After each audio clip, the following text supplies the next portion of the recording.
once you get the opportunity, you better show up and have something to say and not just do it to promote yourself. They're never going to ask you back. This is the first person that's come on this podcast that has actually told us how to utilize Twitter. Today we had on Tom Storey. Great voice, great name, great face. He talks about a special video that he sends to his clients twice a year, how he uses Twitter to land TV spots, how YouTube has helped explode his business, and how he gets clients to know him before the listing presentation.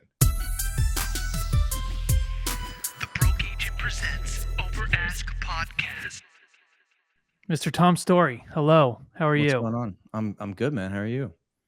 Dude, I am so stoked to have you on. So you're like Eric doesn't really know. Tom's like a Canadian national treasure at this point. Okay. I've seen. So little story right off. I compare you. Do you know Byron Lazine, Tom? Yes. Yeah. I watch your guys' stuff. Yeah. He's great. Yeah. So I think you're like Canadian Byron. That's how slightly less controversial, maybe. Yeah, see, Tom already seems way nicer than Byron. Yeah. I don't know. Well, yeah, I guess Byron. He's nicer, but that's just the Canadian in us. He's already smiled. Nicer. Yeah, he's already smiled more in the first 20 seconds than Byron has in 30 plus years. So, well, here's the thing. I saw Tom speak in probably my first year in real estate. I saw you speak at Richard Robbins, and you were super inspirational. I thought you were so cool. And I've learned now that you're not as cool as I thought you were on that stage, but you're very inspirational. You were a young guy doing what I wanted to do. And it's super cool that now we've like connected and we're friends, and I'm stoked to have you on. Well, I mean, I feel the same way about you. You come to all my events, and you're probably the reason why most people buy the tickets. So, it's a great relationship. Yeah. It's great. So Tom, you are you're top 1% in Canada. You got the Tom Storey show. I just saw you're a McGillivray trusted team now. Scott McGillivray. Eric, you know Scott? No. Okay, well, we'll move on from that because who he doesn't know is anybody. What's a McGillivray trusted thing? Scott McGillivray is a big HGTV personality. Got it. Okay. He's like income property. Okay. Yeah. Got it. Yeah. So for people who may not know you, can you just kind of give us your backstory a little bit to get started? Yeah, sure. My story. Yeah. So when I started, I used to call and book showings when it wasn't just all online. People would be like, "Is that your actual last name, or did you change it?" I'm like, "No, that's it." Solid. So I've been doing real estate 9 years. I work in the city of Toronto, the center of the universe of Canada, at least I tell people. Started on my own. Now I have a team. Now I'm mostly listing focused. I certainly struggled out the gate. Those first 2 years were very difficult. I mean, I started when I was 22. And even now, getting the seat at the table with, a husband, wife, they still look at each other like, this guy's young. Let's see what he has to say. 10 years ago, it was way harder than that. Right. So it's been a big change. I think the biggest thing that I've been focusing on pretty much for the last 5 years going hard on is content. Agent referrals is a massive part of our growth and the amount of transactions that we do. Obviously, repeat referrals, the biggest one. And then what I know we'll probably get into today, but we've gone pretty hard on YouTube the last 12 months, and it's become a legitimate lead source. Yeah. Everyone we've had on recently is obsessed with their YouTube channel and how many referrals they're getting and how much business they're getting from it, which we definitely want to get into. I heard you recently on a podcast say that your year one, you did nothing right. So I kind of want to dive into that. I guess you were 22 years old. What did you do wrong year one in real estate? Well, I think the biggest thing is scheduling. I think that's going to be most agents' downfall is basically I said yes to everything. And actually one of my goals this year is to say no to more things. And just really focus in on the things that I know I need to do. That first year, so in Toronto, I survived doing leases. I would literally run ads on Kijiji, and I would just meet anybody because my friends couldn't even afford to buy real estate. Their parents certainly didn't trust me, right? Like, you're the kid that used to drink in their basement when you start at that age. Like, you're not getting a listing, right? They might talk to you to get a question on something, but they're not going to hire you.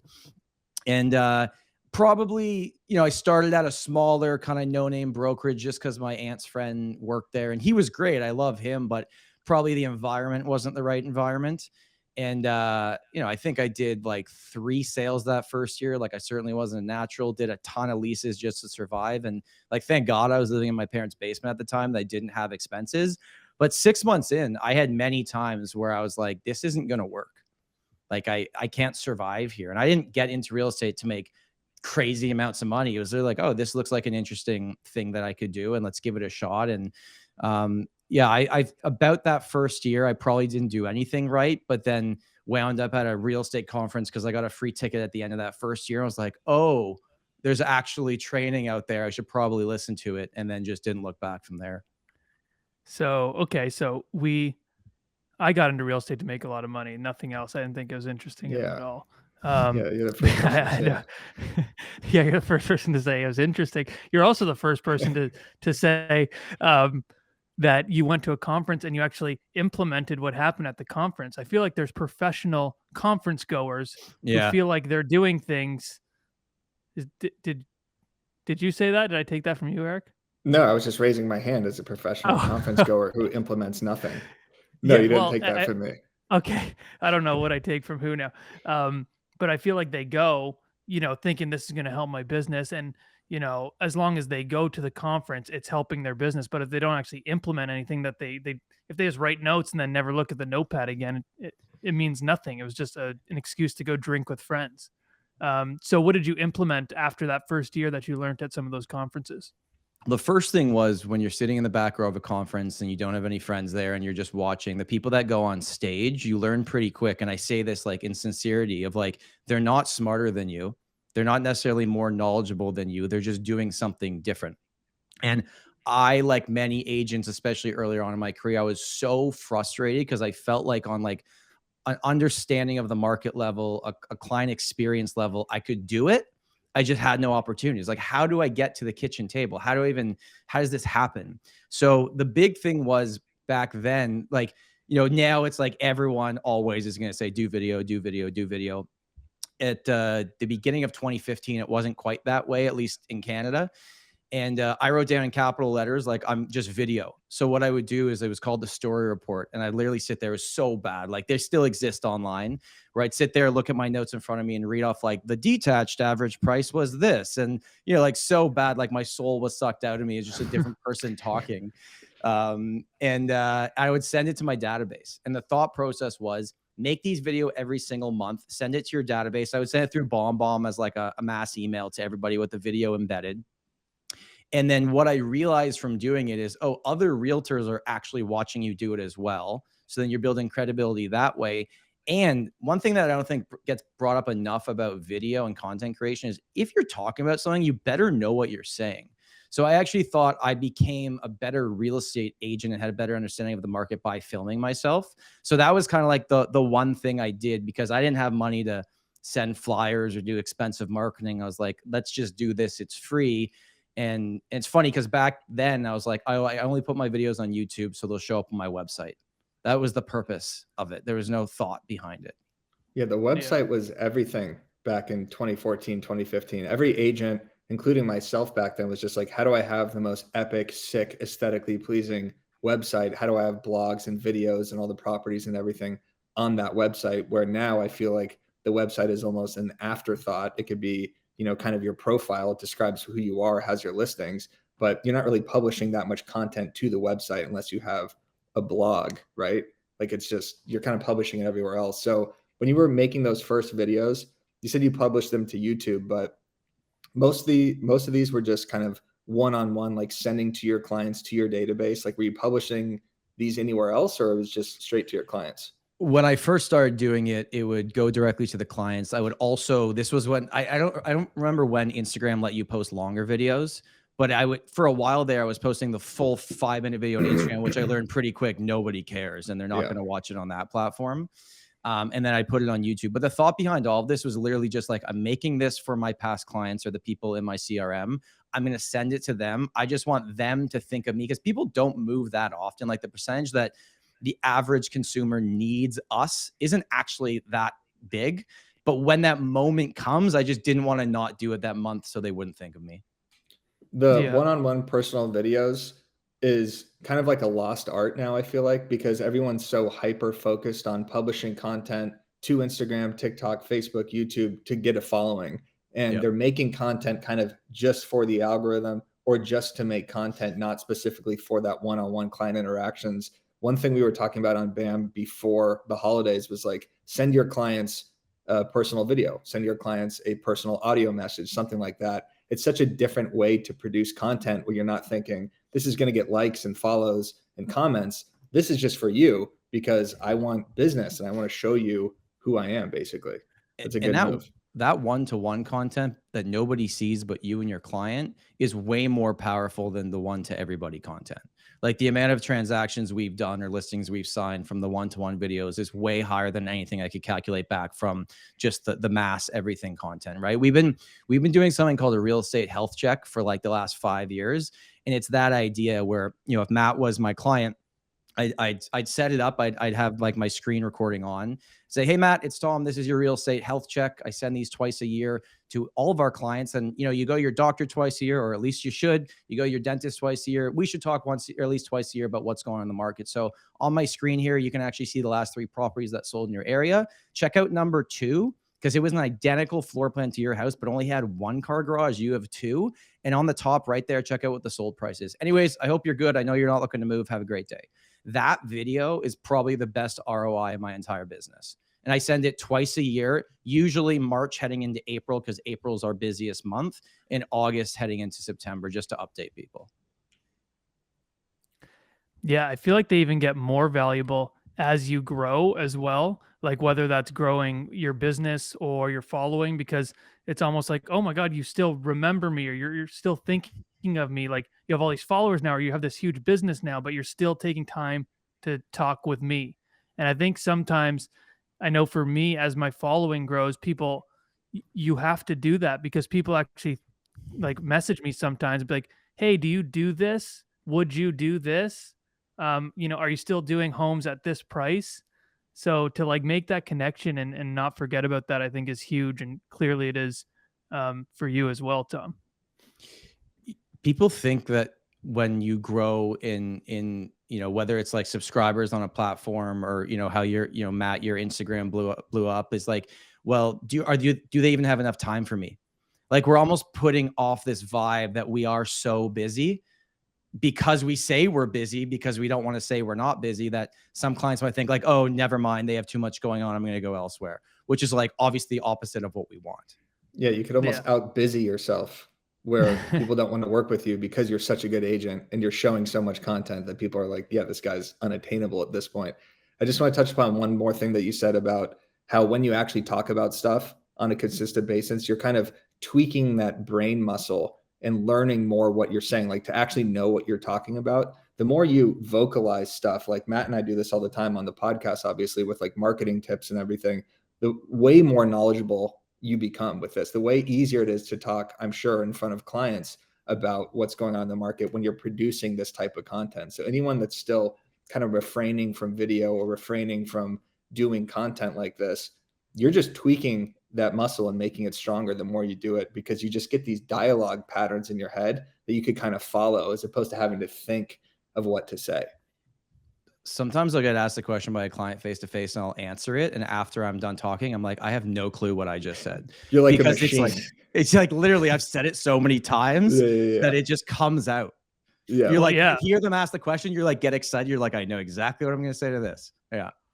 Yeah, I get that. Like it's confidence. What it really is at the end of the day, it's the reps, and then it builds that confidence. Yeah, I do that sometimes too, where someone asks me a question and I answer, and then I'm like, can we just like look back on that answer real quick? Because that was fantastic. Yeah. What? Yeah, like because that was I blacked out. I sometimes think the opposite. Like if you're talking on a podcast so much, or you're doing speaking gigs, you find yourself saying the same thing so many times as you do, I'm sure, with speaking gigs and talking on the news and YouTube channel, that you kind of wonder who has heard it and who hasn't. And then I always try to tell myself that basically less than 10% of your audience is actually consuming the content or even gives a shit about what you're saying. So if you keep saying it, some people are still listening, right? I mean, if they even remembered that you'd said it before, just shows they've watched you enough that that's a good thing. And you're not going to ruin that relationship by repeating yourself, right? Like, has Gary Vee said anything different for the past 5 years? It's just shifted from NFTs to, you know, language around that, to Chat GPT, to everything. But yes, you're right. Well, He has but the- consistently said yeah. the same theme for years. He says the Yeah. same thing whether he's at a garage sale or buying NFTs. Yeah. Right. Exactly. You don't, Same thing. and I've actually, that's worked against me where like sometimes I'll do 3 news segments in a day and it's the same topic, but different networks. And by the last one, I'm like, I have to say something different here. And on one of them, they're talking about like why millennials want to own homes. And I was like, okay, I can't say the same thing I've said in the other 2. I was like, well, you know, they look at their parents and a lot of their parents bought a property and maybe became wealthy by mistake because they didn't think it would go up 10 times in price. And then the YouTube video from that media network is realtor says Canadians have become wealthy by mistake. And I'm just, the comments just roasted. Yeah. So let's Absolutely talk. roasted. Let's talk about this. So Eric, this happened to Tom like a couple months ago. You said there's a whole interview with you. They pull that one headline, and then people like bombarded you, like they're upset with you with that Well, one little thing that they pulled. So you're on the news. Let's okay. So you're on the news. We'll get into how you get on the news, but tell that story first to Eric, and then we'll get on the rest of the shit. Yeah, so I've probably done this network like 50 times in the last 5 years. I do it a lot, and it's always gone pretty well, and I've never really had any backlash. But I should have maybe changed the wording of what I was trying to say is like they didn't think their house would go 10 times up in value. They were buying it to live somewhere. But you know, their job is to write headlines, and when they repost that video, that was the headline. There was another one actually that came out like 2 weeks later where as the rates continue to go up, they said, you know, what would you tell sellers? And I said, well, you know, I don't think necessarily it's going to get better here in the next 6 months. So if you want to do it now. And the headline is a realtor says sellers should sell now. And the comments are like, yeah, funeral owner says you should die. Like, so it is what it is. I guess it's part of it. But yeah, if I'm ever having a good day, I just go back to that video and read the comments, and it pulls me back down. Is this a local news publication that's repurposing these videos or creating these headlines, or what publication is this? It's like either CTV or Global News, which is like 2 of the big ones in Canada. Okay. Yeah. So how do you get on something like that? Like, what was the first thing that kind of, did they see a video of you? How did that all happen? Yeah, I think if I was to answer that question today, it would be like grow a following on Twitter, even though that's like the dark hole of the internet. Grow a following there, and all the journalists want to see what's going on. If you post about it, they'll reach out to you. That's how a lot of my colleagues have gotten on it more recently. At the beginning, it was actually because I was making these crappy little YouTube videos and market updates.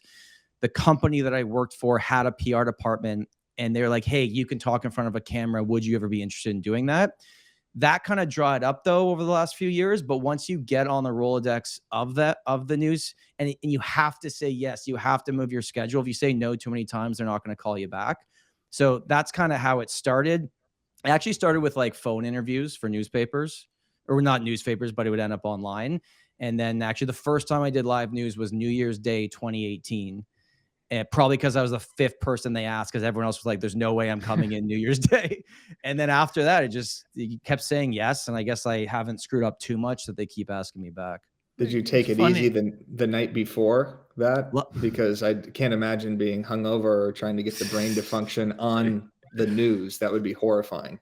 I kept it relatively easy, but it's always like they give you 2 hours notice. It was like, I remember having brunch with my family at 11 a.m. They're like, can you come on at 1 p.m. in studio live? And I'm like, okay, like it still terrifies me. Right before, my heart's still beating before that stuff, because it's live. Yeah. Yeah. And they can pull whatever they want to pull, and they can make you look however they want to make you look. It's funny. I've never gotten the call, Eric. I'm not sure we're in the same market. I don't know why they're skipping over my videos. Build a Twitter following, possibly. So is that your number one recommendation for agents who want to get on the news, is to build a Twitter following and start tweeting out real estate shit? Like what should they do? What kinds of things stand the test of time? Ancient lockboxes, Twinkies, the MLS having a horrible interface, and buyers' dads ruining deals. Well, you can add real estate success to that list when you partner with BoomTown. That's right. It is 2023. It is time to get a CRM if you do not have one already. BoomTown is the #1 user-rated real estate CRM in the game. BoomTown was built to drive sustainable, long-term success no matter what is happening in the market. So if you're ready to put your best foot forward and build a real estate business that can stand the test of time, visit boomtownroi.com/ /overask. Plus, see how you can score $750 in free digital advertising. That's boomtownry.com/overask. Right now, if you don't have an in some other capacity, yeah, you grow a following on Twitter. You respond to the local people in your community's tweets that are reporters about whether there's a real estate reporter. Talk to them, find out their email them and say, I have an opinion on this, because they're looking for content all day long. Right. It's not actually as hard as people think. It's just once you get the opportunity, you better show up and have something to say and not just do it to promote yourself. They're never going to ask you back. Matt, this is the first person that's come on this podcast that has actually told us how to utilize Twitter in an effective way for a real estate agent. We've asked before, at least I've asked on other podcasts, how can agents utilize Twitter? Is there a point of even growing a following on Twitter? Because you don't post listings on Twitter, right? It's not really for photos or publishing links or anything like that. It's more commentary or replies. So this is great advice for people who want to get on the news. It's literally so Matt, just your opinion. Matt, you That's all it say is. funny stuff all the time. Like, you think of funny one-liners, those are tweets. You should start saying those and like replying, with the Grant Cardone 10X stuff in like local real estate news. I think that'd be a really effective way for you to get on the news. Like, you'd be hilarious. If I ever get on the news, it'll be the first and last time. Yeah, Because I would, because the thing is I would, and I hope they don't see this because I want that one time, but I would understand the moment it would be for me if I just completely fucking went for it in terms of like being me. And I would never be back on the news, but I think I would grow it immensely over that. The clip would go viral, probably. It'd be like a Ron Burgundy not realizing he just swore at the end of it. Exactly. Yeah, exactly. Yeah, so I mean that is true. Congratulations, Tom, because when Eric takes off his sweater, that means we're onto something good. That means I'm fired up. Yeah, it was freezing in here, and once you started talking about Twitter, I just started sweating my ass off. I actually have one more thing to say about Twitter, which I'm finding. Twitter, if you search #real estate and you follow real estate related accounts, it's serving up great content to quote tweet and to use and embed in articles and to write opinions on or to do green screens on. There's a great guy named Strip Mall Guy. Yeah, he comes up on mine all the time. Yeah, he's always popping up. He's saying great stuff. Chris Smith. Like, there's so many good. Could have worked on his name a bit more, but it's called Strip Mall Guy, right? No, I couldn't. Right? I'm just saying he could have worked on his handle a little bit. Yeah. Well, whatever. He's always saying good stuff about real estate, and it's a untapped bank of content for real estate agents. If you search on Twitter, just #realtor, there's so much. If you do #Zillow too, there's so much funny content of people talking about Zillow, talking about the crazy homes or how they're searching on Zillow. So highly recommend doing that for people looking to create content. Yeah, 100%. Right, so Tom, I'm settled down. Okay. Yeah. Actually, you can actually leave the podcast. Yeah. Now. All right. Thanks, guys. I'll take it from here. Yeah. Let's pivot a little bit. So it's interesting because you had a successful business kind of before you really went all into YouTube. Yeah. And then you understood that YouTube was like a tool you could really utilize and leverage moving forward to your already thriving business. So what clicked for you when you said, okay, I'm going to double down on this?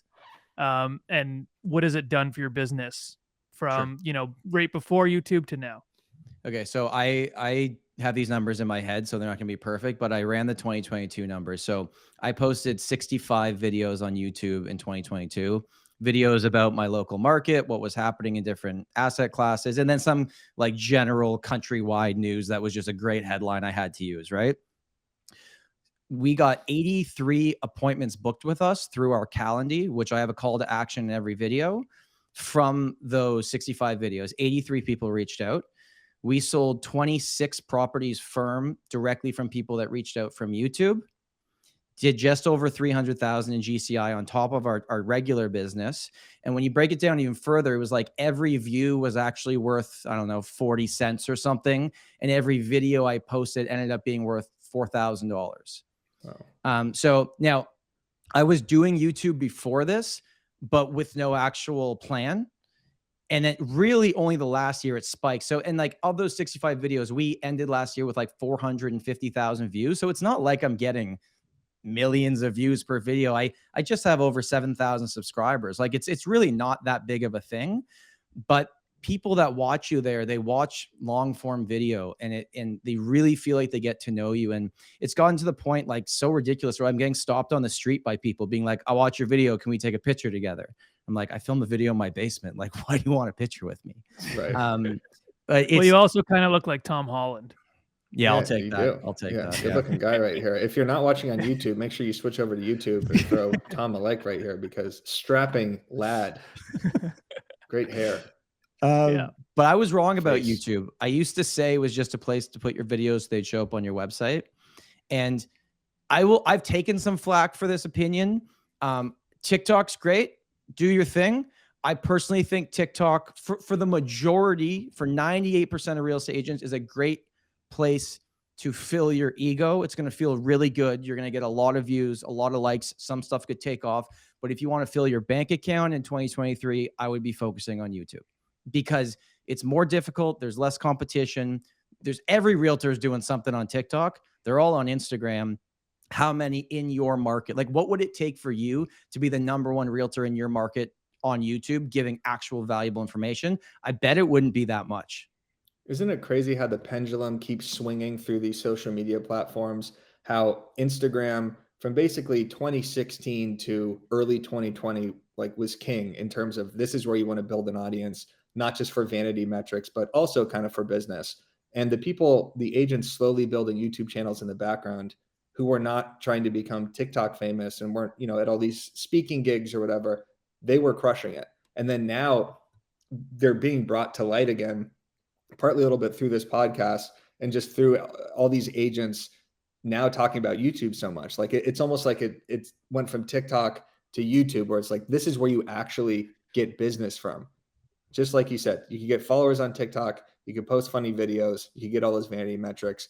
But if you're sitting there creating 8 to 10 minute long form videos that are hyper localized for your market, that's where the actual business is coming from. So it's cool to see it just like constantly flip back and forth.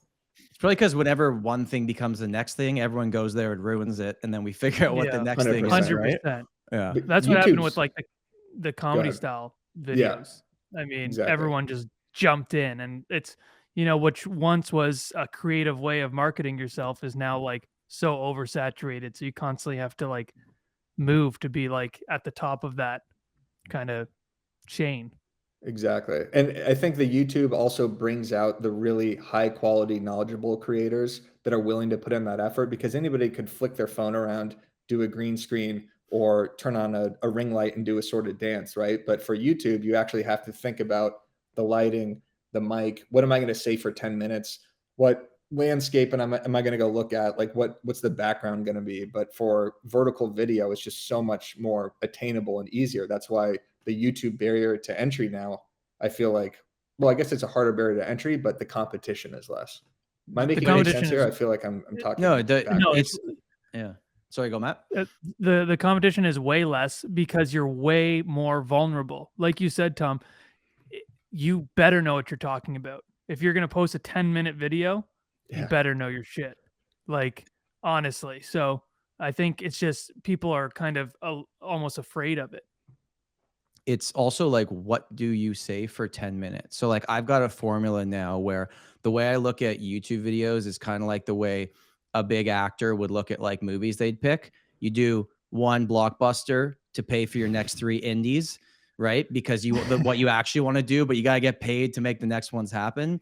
So like, I put out a video yesterday. I think it's already at like 8,000 views in a day. It took off it was like this crazy clickbait headline about how a high percentage of people may not be able to make their mortgage payments moving forward. And so my formula now is go to Google, type in the area that I want, click news. The headlines have already been written for you, right? That's now the title of your video. It's already working with the metrics. And sometimes a video gets like kissed by the algorithm and the external views go crazy as well, which I can't tell you how it happens. It just sometimes happens. So that's your headline. And then I start the video by saying, this is what we're going to talk about. I ask the viewer, what do you think? So I get the comments like flowing right away.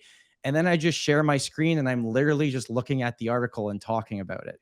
So that's how it becomes like a more natural kind of flowing video. of what's happening, where that's where those 10 minutes can fill up. So like, I don't script my videos. I sit down, I have a formula, I edit them, I put them up, and it's just consistently doing it, because it takes a long time to actually build the audience, and people certainly aren't going to reach out to you after your first 3 videos. It's going to take like 6 months. Yeah. Well, and once you do it, back to like the reps and stuff, like that's the more consistent you are, the better you get at it. And I think people like when you're just kind of like, they feel like they're reading through it with you. So it's almost like a little more engaging, which is cool. So that's pretty much your main thing. Well, I'll do that. And then like the other videos that always do really well is like, buying a condo, 5 mistakes to avoid, or the 5 worst parts about living in Toronto or whatever. And those are the evergreen ones that always do really well. And then sometimes I'll do a video that it's like a 10 out of 10 on YouTube, as you guys will probably know, is not a good thing. It means it's the 10th worst video of your last 10 in terms of views right off the bat. But those videos will sometimes get me the most amount of appointments. So that's the thing too. It's like, you almost have to play that game where you got to do these type of videos to get the viewership and subscribers, to build the authority that people watching know other people watch you. But then you can throw in like, here's my 3 favorite condos in this specific area, and it gets 500 views, but you get 6 appointments. And frankly, that's all I really care about is I'm doing this because it's part of my business. I enjoy it, but I'm doing it as part of my business plan. That's the Instagram strategy Matt and I always talk about, is having hyper localized stuff for your actual market, and then doing the broader, more specific stuff that other agents will actually like and follow you for referrals. Like, you're not going to get a ton of engagement on the Santa Monica condo or that specific area that you're talking about, because that's not going to get shared a bunch outside of that specific area. But if you do something more broad about the market, you kind of need to do, like you said, 2 and 3, or, figure out a formula for that. So how are you plugging your Calendly link? Are you putting that in the description? Sure. What are you saying throughout the video to plug, saying like, hey, book an appointment with me? Yeah. So I've learned a lot of marketing tips from this guy named Dean Jackson, who's like the original godfather of real estate marketing. He lives in Florida now. And one of his things was the super signature, where at the end of your email, it says like, PS, whenever you're ready, here's a few ways we can help you. So very like how you're leading them. It's like, first way, check out my podcast. Number 2, you can book an appointment with me here, and whatever you want the other ones to be. I usually cap it at 3. So in every description of a YouTube video, it says, PS, when you're ready, here's a few ways we can help you. The first one is book an appointment with me on Calendly.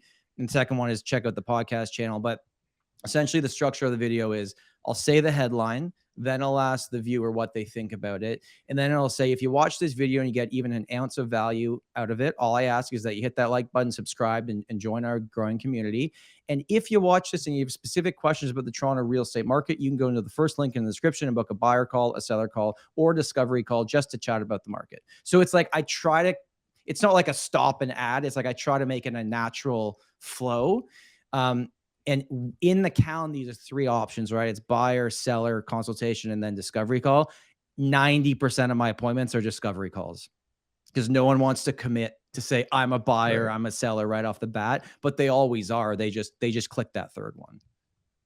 The way you just recite exactly what you've said before on all these videos. Remember like Ken Pozak, Matt, he was doing the same exact thing, because we asked him a similar question, like, what's your kind of call to action? And he like flicked on like a robot almost and just started like reciting exactly what he says. It's cool that you guys can do that. We need to do that for likes and subscribes. By the way, if you're watching this, throw this video a like, subscribe to the channel. Yeah, I say this all the time. They have these, you have like a tonal, something about your voice that's nice to listen to, Tom. Eric and I don't have that. I feel like we're No, I feel like we're not as like lovable or likable or something. Like, I think that's why we couldn't door knock. It's our own voices, man. No, it's just you don't like your own voice. Yeah. I don't know. Well, thank you, but I just feel like you're very intentful, and I don't know, when you talk, it's like you're just like a nice guy. I feel like when we talk, people don't think that about us. You know what I mean? Yeah. You know what I mean? Like, I mean, certainly Eric, they don't. I mean, Eric is a wonderful, wonderful man. I really do love Eric, but he is just, people must think he's a complete asshole. I mean, I just wrote the nicest blog about you. I'm the nicest guy here. Again, I read that blog. That was very sweet. Yeah, thank He's you. a fantastic writer too, but it's Yeah. the tone of his voice. I mean, he doesn't have a punchable face like a Ricky Carruth or a Tom Toole, but he's certainly got like a voice to him that's just kind of like, can this guy shut the up? You know? Damn, holy Yeah. shit. All right, hey, But I if you're do listening too. in the But comments, yeah, right. I do too. But I do too. And I Tom think you just, have a I don't very know. pleasant voice, Matt, actually. Maybe it's just the Thank you. mic here. I don't exactly know. But yeah, Tom, great voice, great mic, great face, symmetrical, great beard Thank you. length, great YouTube channel, perfectly fitting shirt as well, great background. I do have one So, more question. Matt, I yeah, have go ahead, Matt. one too. I Okay, have one. Eric, You keep go going. first. Keep going. Yeah. Wait, which one? Me or you? What Matt? else you got? What else you got Okay, for the this is grades? good. Yeah. Yeah. The stat guy. Matt told me you are the stat guy, whatever that means. I Uh-huh. want to know what media sources are you consuming to get all this knowledge? What are you looking at? Is it all broke agent media? Is it all BAM shit? What is it? Yes, it's BAM first, obviously. Perfect. Okay. And then like I'm just like a nerd in the fact that like when like every real estate board, your local board will put out a stats package at the end of the month, right? And we'll review everything. And this is public data for the most part, but no one takes advantage of it. Although when that comes out, I'm like reading through it because I want to know the conversations I can have. And it's especially if I'm meeting with a seller that specifically, like I do a lot of condos in downtown Toronto. So if I'm meeting with a seller as a condo, that's a larger condo and is worth like $1.1 million. Well, the first thing I'll say to them is like, hey, in the last 3 months, what I've noticed based on the data is that condo buyers over $1 million only actually represent about 6% of the market. So right off the bat, we're playing in a smaller sandbox here. So I think that's valuable information a seller would need to know going into it. And that I'm also creating the value gap in which I knew something they didn't know because most people think they know more than us anyways, right? So I'm telling them something they couldn't have just Googled because I went out of my way to find that. And then I just find things interesting, like what, right now when we're seeing the year over year numbers are about to look real bad for all markets because they're comparing for the first 4 months of last year. And what I noticed in my market is like the $2 million plus range is actually the fourth biggest category of homes being sold, which it didn't used to be that way. And when decrease of transaction goes down 80% in that category, it's not the average sale price is obviously going to show that. So I think it's just making sure that you have something that you can say that's not just the average sale price is this, or when you see this, it actually means this. Like Matt, our market's year over year numbers said the market was up 8.6%, which is mathematically true, but doesn't mean anything. So I think it's making sure you can break that down for people. See, the way you spit out stats is how I retain information from sports. And you could see the passion when you're talking about this. And that sort of passion is so important for client facing stuff. And also like your actual content. Like I never had that with real estate. I could not retain information. I could barely remember the square footage of a listing or when the house was built, like the simplest stats known to mankind, right? My passion was always content and sports. I could tell you, the batting average of someone on the Rockies in 1996, but I couldn't tell you what was going on right in front of me. So I love that you know all that. I think it's important to be the stat guy. Matt, can you retain that information? Yeah. Yes. Yes, I can. Someone call him the stat man, not the scat man, the stat man. Yeah, I said the stat man. No, you said the stat guy. Okay. Really, missed opportunity. That's man. okay. Yeah. Now, I do have a couple more questions here. Tom, do you think the reason you win a lot of your appointments now is the work that you've already done from your videos and stuff like that? Yes, I almost prefer that they at least kind of know who I am before I meet with them. Because still, if I'm just meeting a complete stranger, you're still showing up, and doesn't matter what the heck you've done in your career before this. You got to prove yourself in that moment, right? And that's where it comes down to maybe commission's more of an issue in those appointments. The one thing I've tried to do, regardless of if it was a referral, whether it came from YouTube or it was a past client, is the pre-listing preparation, which I know sounds obvious, but it's like, okay, how can you walk through that door and basically feel like you've already got it? So we send, I don't know, you can see in the background here, there's that black box. It says VIP experience. And it's basically like a box we send our sellers with the listing booklet, like waters, a little tote bag, a trades and services guide, all this stuff they're going to need anyways. And they get it about 2 or 3 days before we have that face-to-face appointment booked. And then what I'm also doing is I'm using that one-to-one video style. I'm actually going to send them a 5 to 10 minute video of me going over the comparables we're going to talk about when I get there. I'm not telling them what their house is worth, but like, here's the stuff we're already going to talk about. And you do those things beforehand. When you walk in, it's basically like, yeah, we watched the video. Thanks so much for the box. Like, what do we need to do to sell this house? So I'm trying to win it before I even walk in. But then I find that we spend so much time as an industry doing things to get us to that kitchen table or to that Zoom room in today's world, that when you show up, you better be prepared. You better be so good at that listing presentation. You better know exactly what they're going to say, because everyone asks the same questions anyways. And they're not asking them because they're trying to grind you down on your commission. They're curious. They want to know where their friends have told them to ask those questions. So I think it's just like, it's almost like you go see a comedian once, you see them again. If they did the same set, you'd be like, oh, what's this? No new jokes. Where for us, with our repeat clients, don't think you can just mosey on in there and think it's yours, because they've been inundated with all their friends who probably 6 of them became realtors. The local specialist been marketing. Like, you got to be in your A game even more the next time, because the first time they didn't know what to expect anyways. I worked at the Laugh Factory, saw comedians repeat their same jokes all the time. It was crazy. So I would go back-to-back nights and see the same comedian say the same thing verbatim, and I was utterly shocked. But it makes complete sense, right? Like, how can you keep switching up your 5 minutes? Well, that black box, by the way, for the people who aren't watching on YouTube, is enormous. I don't know what the hell is in that thing, but it looks it huge. looks like that Tom Ford book. Yeah, it does. Yeah. Giant. And then I see on top of that, you have a Furbo, right? You know, to watch your dog possibly flick You out know some what? treats. You It's should put actually- that. What is It's that? actually just a candle, but Oh, it just, really? yeah. Oh, never mind. I was going to say you should drop that off with the black box. Keep a Furbo at your seller's apartment or house so you could hear everything that they're saying. There you go. I like that. What a takeaway right there. That's good. Yeah, I well, like well, it. folks, that's illegal. So listen to everything that Tom said before that point, and you should be good to go. Smart move. Well, Tom, that was unreal. I knew it was going to be. I was excited for this episode.